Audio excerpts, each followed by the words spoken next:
స్వామి అవిముక్తేశ్వరానంద శంకరాచార్య కాదంటూ యూపీ ప్రభుత్వం జారీ చేసిన నోటీసులపై వివాదం రాజుకుంది. ప్రయాగ్రాజ్ మాఘ్ మేళాలో పుణ్యస్నానం ఆచరించకుండా ఆయనను పోలీసులు అడ్డుకోవడంపై విపక్షాలు మండిపడుతున్నాయి. యోగి సర్కార్ సనాతన ధర్మాన్ని అవమానిస్తోందని కాంగ్రెస్, ఎస్పీ నేతలు ఆగ్రహం వ్యక్తం చేశారు. ఉత్తరప్రదేశ్ ప్రయాగ్రాజ్ మాఘ్ మేళా సందర్భంగా శంకరాచార్య అవిముక్తేశ్వరానంద వివాదం చినికి గాలివానగా మారింది. మీరు శంకరాచార్య కాదంటూ మాఘ్ మేళా అథారిటీ అవిముక్తేశ్వరానందకు నోటీసులు జారీ చేయడం సంచలనం రేపింది.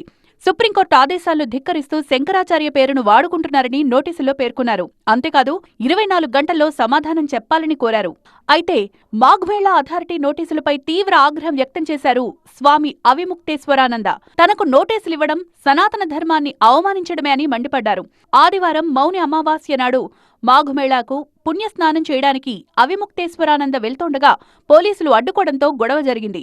ఆయన అనుచరులకు పోలీసులకు మధ్య ఘర్షణ జరిగింది. దీంతో పుణ్యస్నానం ఆచరించకుండానే వెనుదిరిగారు అవిముక్తేశ్వరానంద. అంతేకాకుండా ప్రయాగరాజ్లో నిరసన దీక్షకు దిగారు. గోహత్యలపై ప్రశ్నించినందుకు తనపై యోగి సర్కార్ పగబట్టిందని ఆరోపిస్తున్నారు అవిముక్తేశ్వరానంద. తన ప్రశ్నలకు యూపీ ప్రభుత్వం సమాధానం చెప్పాలని డిమాండ్ చేస్తున్నారు. సనాతనవాదులే దీనిపై సమాధానం చెప్పాలి అన్నారు. आप वही आदेश दिखा दीजिए। आपने जो आदेश दिखाया है उसमें ये कहा गया है कि पट्टाभिषेक ना हो, तो हम संगम में पट्टाभिषेक करने जा रहे थे कि स्नान करने जा रहे थे? आप अगर सुप्रीम कोर्ट का आदेश पालन करने के लिए इतने उतावले थे तो पट्टाभिषेक रोकते ना, स्नान क्यों रोका आपने?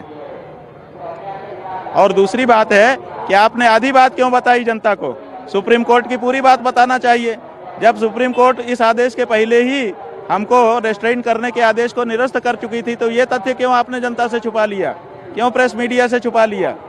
हिंदुओं का शंकराचार्य इतना कमजोर नहीं है, बंदर गुड़की से डरने वाला नहीं है। उसके पास सब प्रमाण है, जब जब मांगा जाएगा दे दिया जाएगा। స్వామి అవిముక్తేశ్వరానందకు కాంగ్రెస్ తో పాటు సమాజ్వాదీ పార్టీ నేతలు పూర్తి మద్దతు ప్రకటించారు. హిందుత్వకు తామే బ్రాండ్ అంబాసిడర్లమని చెప్పుకునే బీజేపీ నేతలు సనాతన ధర్మాన్ని ఎందుకు అవమానిస్తున్నారని ప్రశ్నించారు.